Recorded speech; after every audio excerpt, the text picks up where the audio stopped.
Olá pessoal, sejam bem-vindos então ao nosso terceiro módulo, nosso módulo final, né, sobre o curso Introdução ao Patrimônio Cultural, Arquitetura como Expressão da Cultura.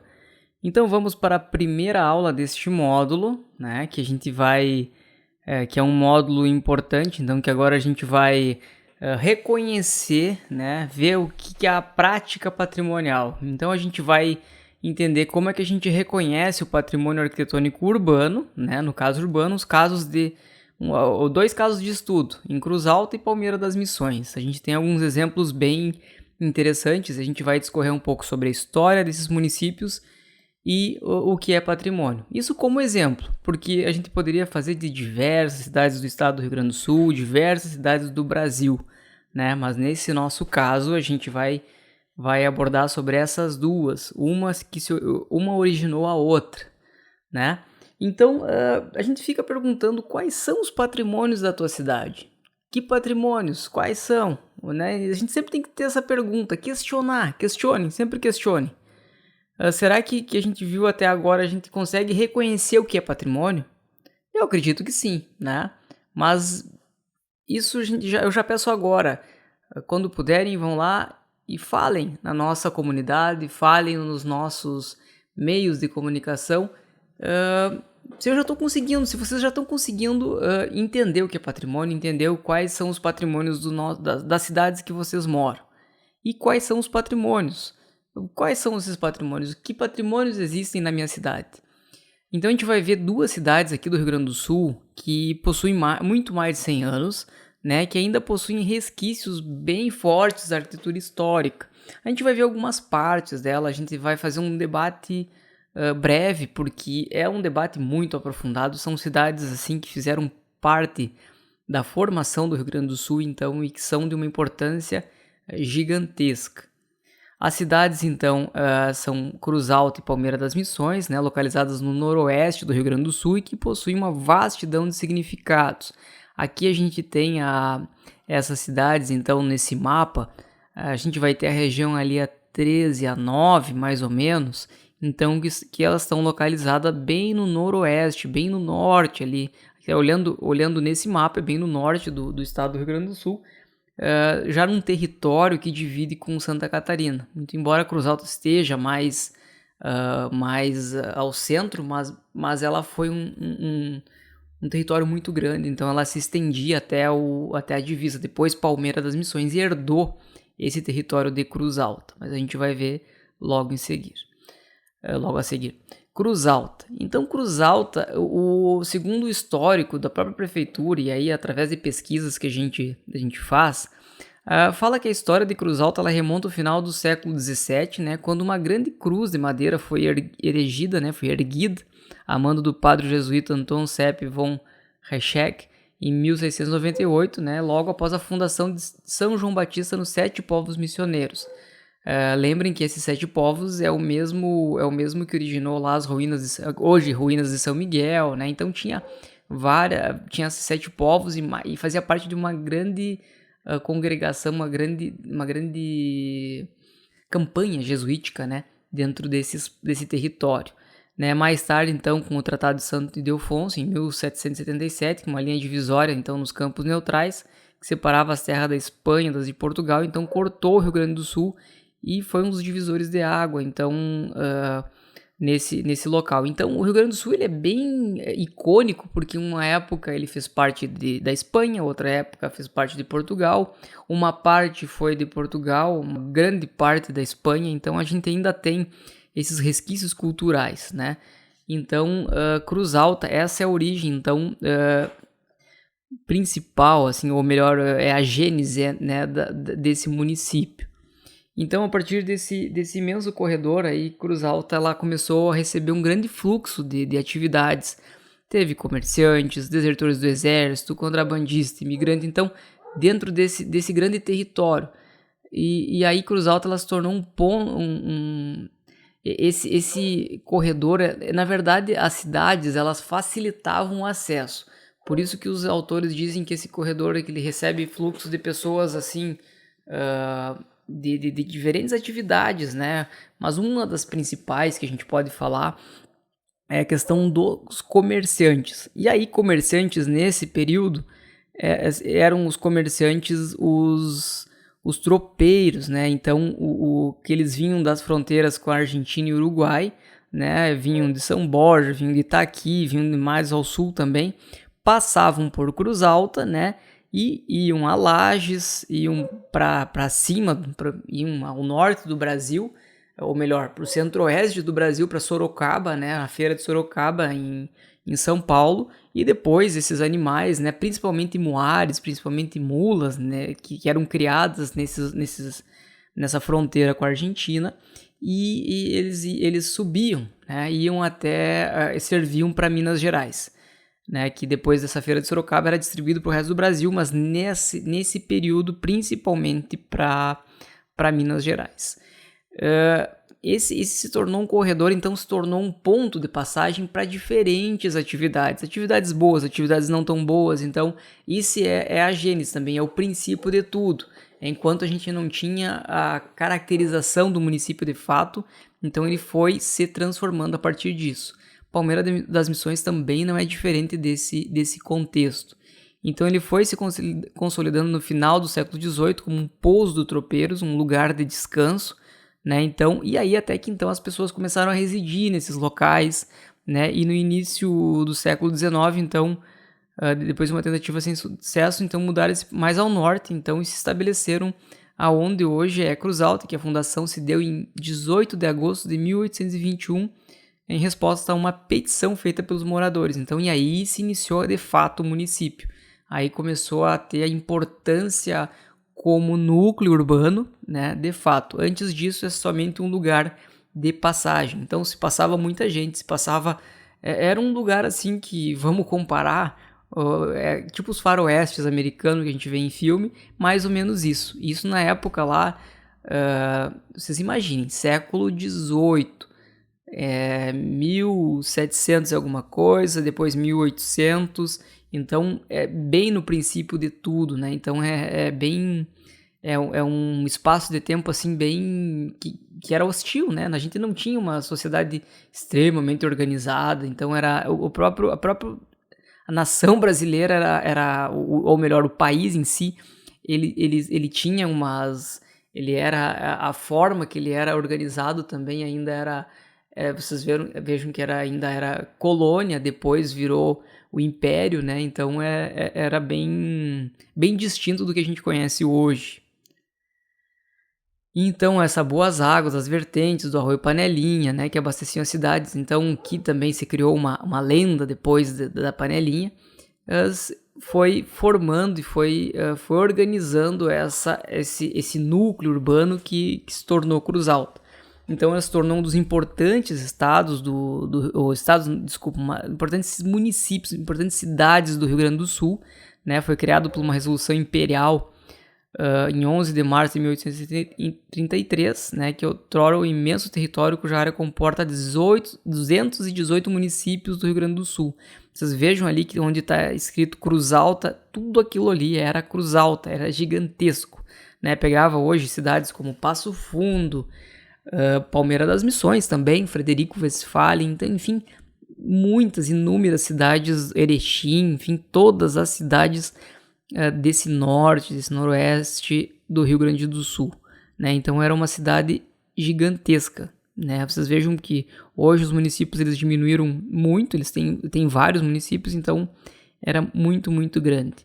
E aí dentro dessa cidade, dentro de Cruz Alta, vários personalidades elas passaram, como o escritor Érico Veríssimo, Júlio de Castilho, o senador José Gomes Pinheiro Machado, o general Salvador Pinheiro Machado, Heitor Anis Dias, o general Firmino de Paula, né, um dos governantes, Justino Martins, entre tantos outros. Foi um berço de grandes pessoas e de pessoas que foram importantes dentro da sua realidade, né? Então é um município assim muito interessante e que tem uma história fantástica. Cruz Alta também ele foi um elemento importante em quase todos os acontecimentos políticos, militares, econômicos e religiosos que o Rio Grande do Sul vivenciou, né? Desde as escaramuças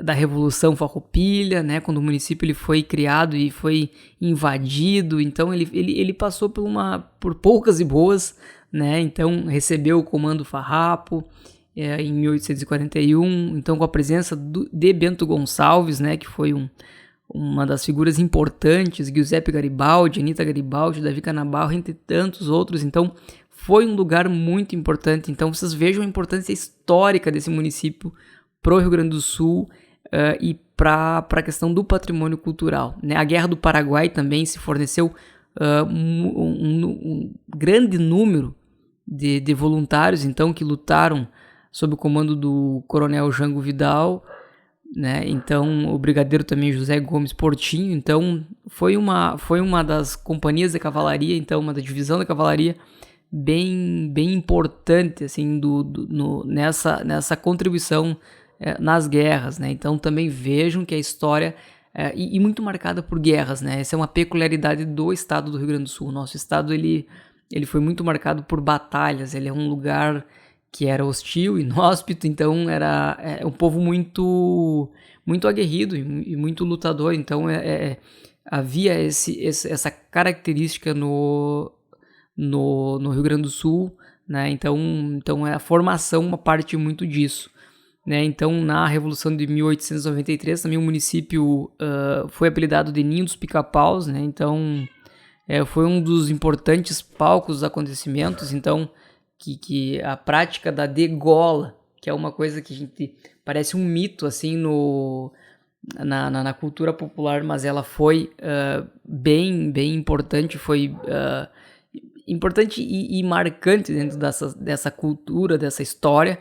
Então, e aconteceu, então muitas pessoas morreram, então foi uma das mais sangrentas revoluções da América Latina. Então e vejam que, de novo, o palco central, Cruz Alta, não só Cruz Alta, porque todo o estado, né, do Rio Grande do Sul ele foi marcado por isso, por essas guerras, mas Cruz Alta estava como protagonista desses embates. Cruz Alta, então, ela foi atacada em 26 de agosto de 1894 pelas tropas managatas, né, sob o comando de Aparício, irmão de Gumercindo Saraiva, mortos dias antes em Carovi, né, com aproximadamente 1.500 homens. Imagine a cidade mal formada já atacada, né? Muito embora já tinha bastante tempo de existência, mas era uma cidade ainda em formação. A Revolução de 1923 também, as hordas de tropas já circulavam incessantemente pelo território. Então dezenas de correspondências também trocadas pelo Borges de Medeiros e pelo Firmino de Paula, então, que é esse senhor que está aparecendo aí, né, que teve uma grande importância. Então eles determinaram os destinos da Revolução. Então vejam, 1894, 1923, e 1923 é atual, né? Então para nossa história, então não faz 100 anos, assim, vai completar 100 anos então desses acontecimentos. Então são fatos muito novos na nossa história. Cruz Alta, esse ano, então, a gente olhando ali, faz 200 anos, né? E Palmeira das Missões, filha de Cruz Alta, herdeira desse embate, de todos esses acontecimentos. Então, os aspectos históricos também, ele remete lá a 1632, os jesuítas ainda. Então, esses jesuítas, então, eles povoaram todos esses locais, povoaram e adentraram para fazer um trabalho com os indígenas. Então, eles estiveram ali em todo esse território, né? Então, eles foram... E depois, claro, que eles foram sendo retirados violentamente pelos mamelucos paulistas, enfim, pelos bandeirantes. Então, houve alguns embates, teve problemas. Então, enfim, aqui a gente traz até a questão do Tratado de Tordesilhas, então, o de Madrid e Santo Ildefonso, que foi crescendo. Então, vocês podem ver que o Tordesilhas é aquele verde mais forte, que ele é a primeira parte de 1894. O Tratado de Madrid de 1750, ele já pega um pouco mais do Brasil, e o Tratado de Santo Ildefonso de 1777, que pega todo o território. Então vejam que ficou muito tempo sob domínio espanhol, né? essas cidades de Cruz Alta, tanto de Cruz Alta quanto de Palmeira das Missões. Então, esses espaços, esse lugar, Palmeira, por exemplo, teve uma função muito importante nessa época aí por possuir ervais, né? É a terra da erva mate, então ela possuía ervais, então a cultura do chimarrão, a cultura da erva mate, ela foi bem importante, foi uma cidade chave para esses movimentos.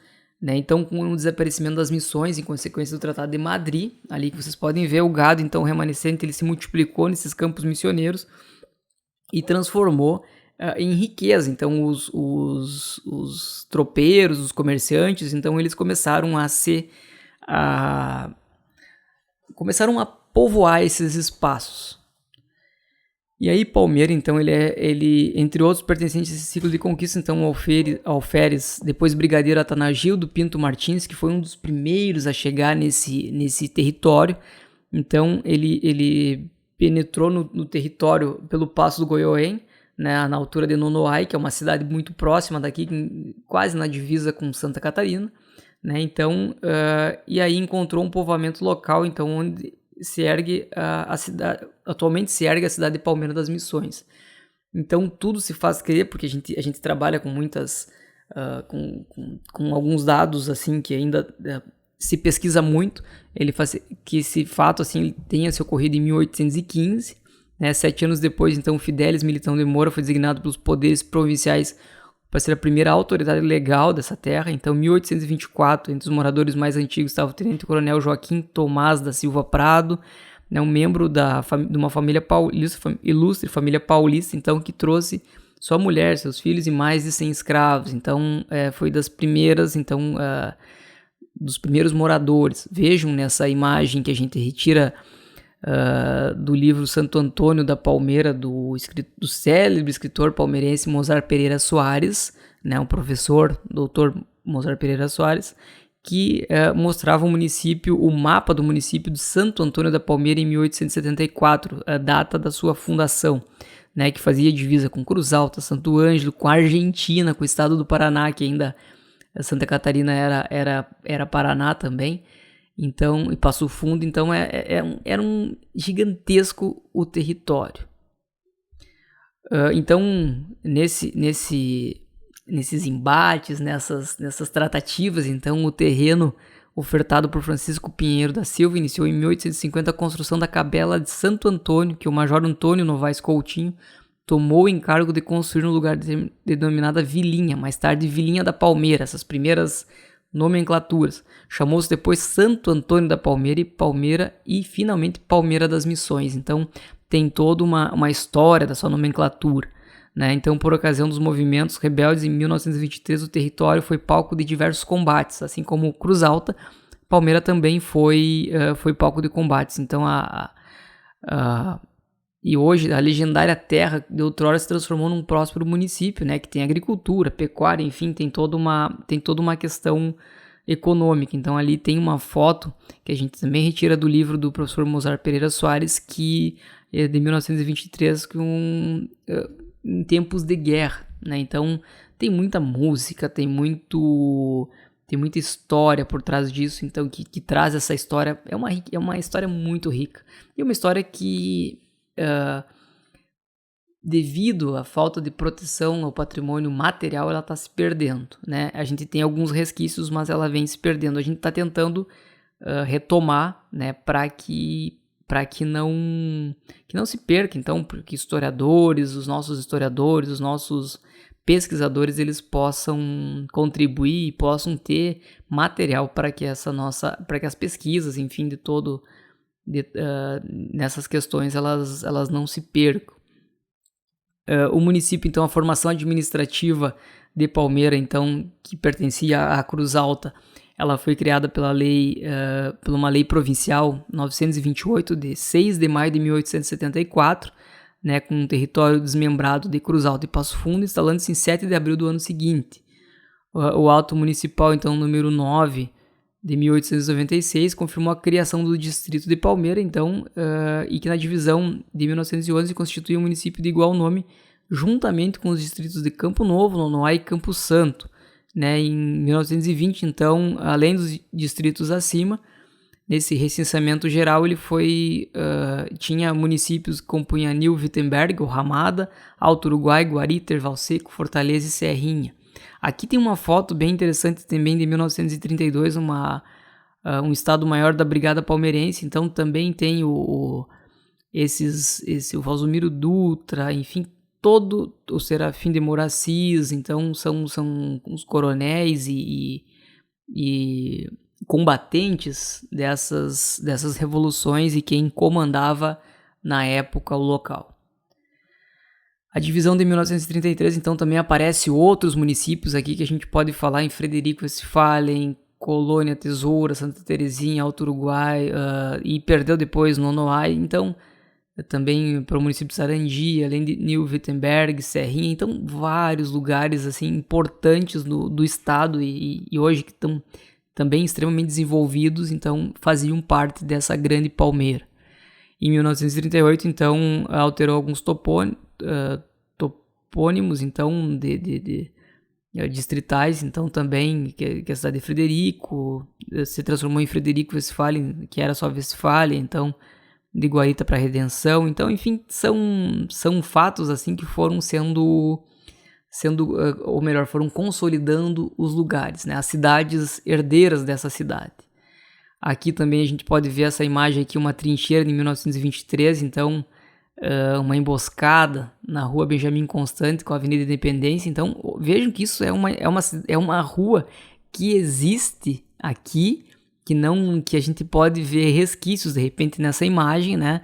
E ver que tinha construções de caráter histórico que provavelmente foram demolidas ou foram reorganizadas ou foram, sei lá, de alguma forma. Então elas são fatos, são lugares bem importantes para esse contexto local, né, e por que não estadual, né, porque fazia parte de uma revolução, de uma guerra. Mas e aí? Como é que a gente conhece um patrimônio? Para que a gente possa ver um pouquinho disso, a gente vai ver algumas edificações de Cruz Alta, de Palmeira.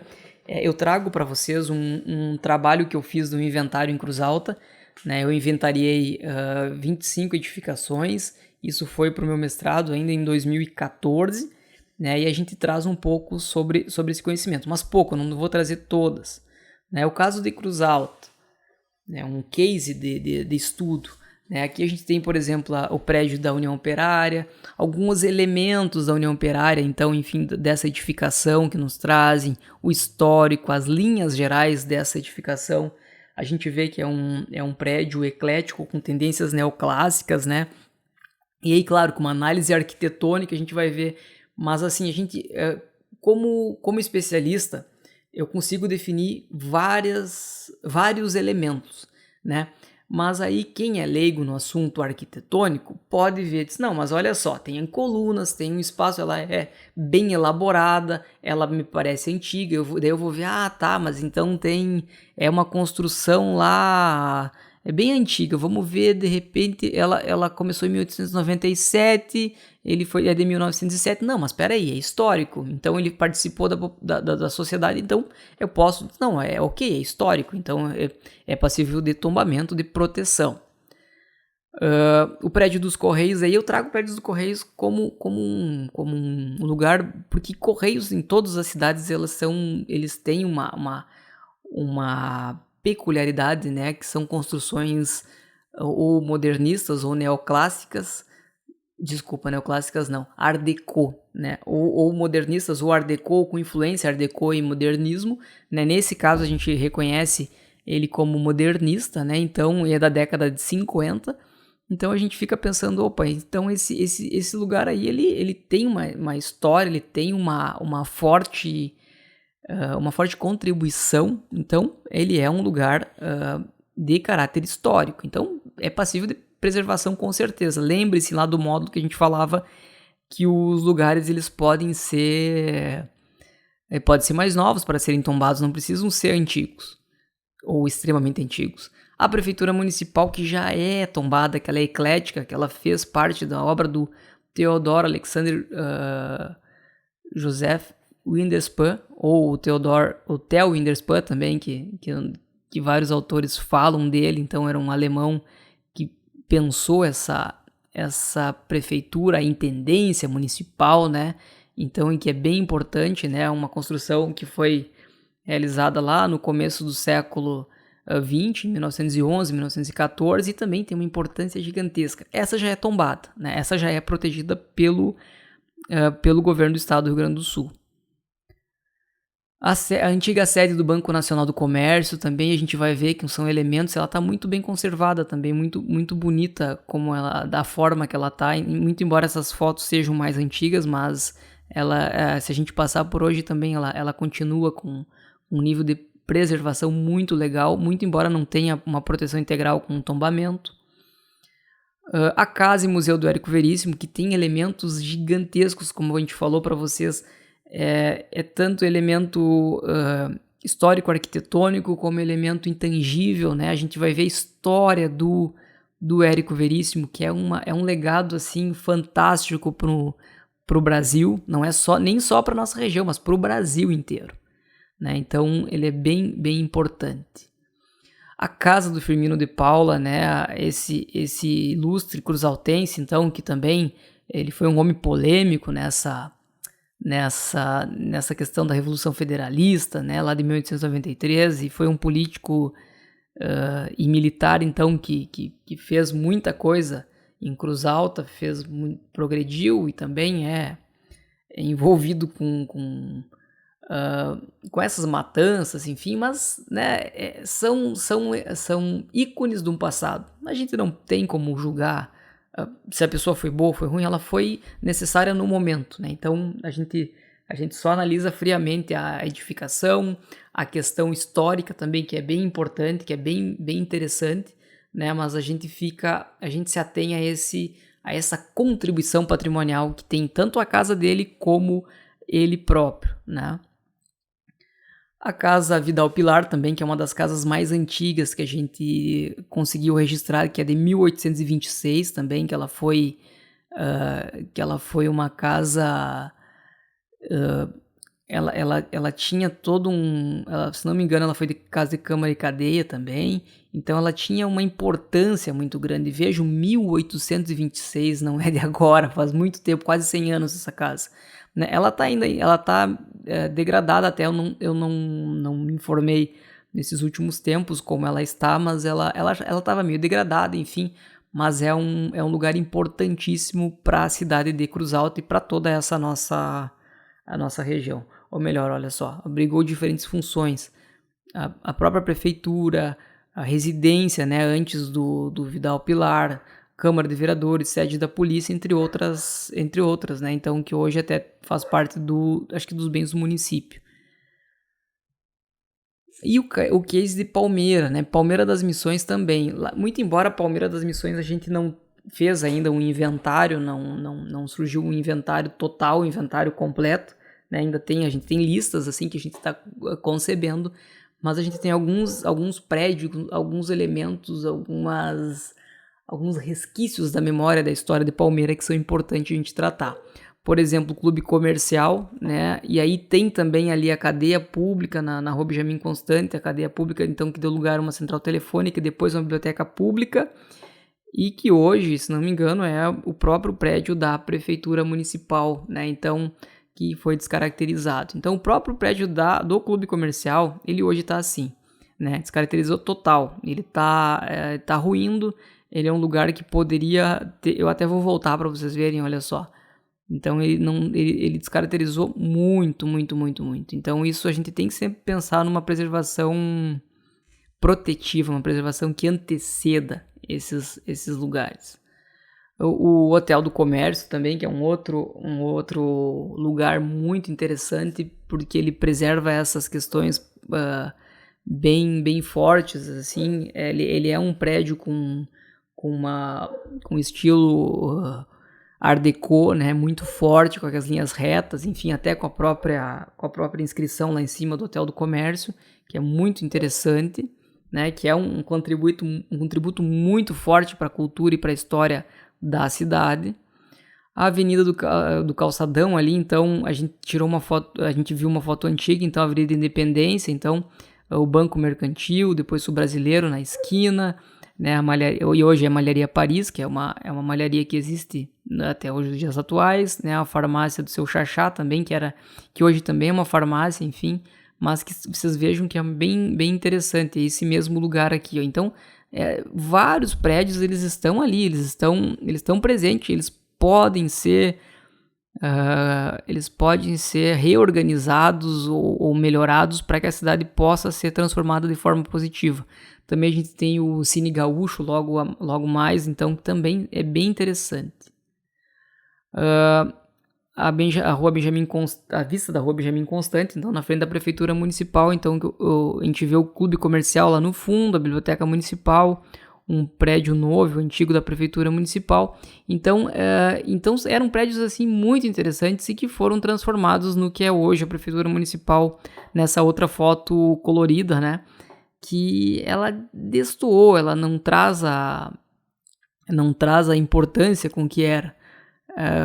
Então foi uma alteração assim muito sem critérios, né? Muito embora a gente saiba que se faz às vezes não com essa intenção, mas foi realizada sem critérios. O Monumento dos Maragatinhos também, que não é no centro da cidade, que é no bairro Maragatinho, então também que é um monumento importante, que traz uma história muito rica por trás dele, né? E aí? Então, como é que seriam esses bens se tivesse uma valorização patrimonial? Será que seriam melhor? Será que se eu tombasse eles, não melhoraria a condição das pessoas, das famílias, da vida, do emprego das pessoas, né? Não melhoraria a questão do turismo? Então a gente tem que se questionar sempre sobre isso. E se você tivesse como uma atividade que a gente tem, se a gente tivesse que passear como um turista pela cidade, que lugares você levaria as pessoas? Nas suas cidades, assim, quais lugares eu levaria os meus... que eu levaria esses turistas para conhecer minha cidade de fato? Como você contaria para uma pessoa de fora como é a tua cidade? O que eu falaria para ela? Minha cidade é assim, assim, assado, ela tem tal coisa, tem tal elemento, tem tal prédio, né? Será que o que eu falaria para ela? E se você tivesse uma mala mágica, o que você guardaria da história e da cultura da sua cidade? O que seria mais importante, né? Ou quais elementos, não mais importantes, mas quais todos os elementos que você guardaria dentro da sua mala mágica para apresentar para outras pessoas? Imagine explicando para um turista da Rússia, para um turista do Japão, que é uma cultura totalmente diferente, um chinês, sei lá. Então, como eu explicaria? Então, a gente chega ao fim. Deixe seus comentários, as suas dúvidas, contribuições na nossa comunidade do Facebook. Curtam, compartilhem com os amigos, né? Então, como de costume, a gente vai uns materiais complementares, então, como um documentário do Museu do Pão, né? O que é um exemplo muito legal, muito forte sobre como valorizar a história local de um bem que não é assim arquitetonicamente extremamente elaborado nas questões formais, mas tem uma importância vital para a sociedade do lugar. Esse Museu do Pão de Lópolis, quem puder visitar, visite-o. Passada essa pandemia ou quando as bandeiras se abrandarem, visite que vale muito a pena. E vocês vejam depois que poderia ser o nosso caso, poderia ser as nossas concepções, as nossas restaurações, as nossas intervenções patrimoniais. Então eu deixo esse link do YouTube, peço que vocês assistam, vale muito a pena, né? Então também não esqueçam de me seguir no Instagram, no YouTube. Um abraço, até a próxima, tchau, tchau.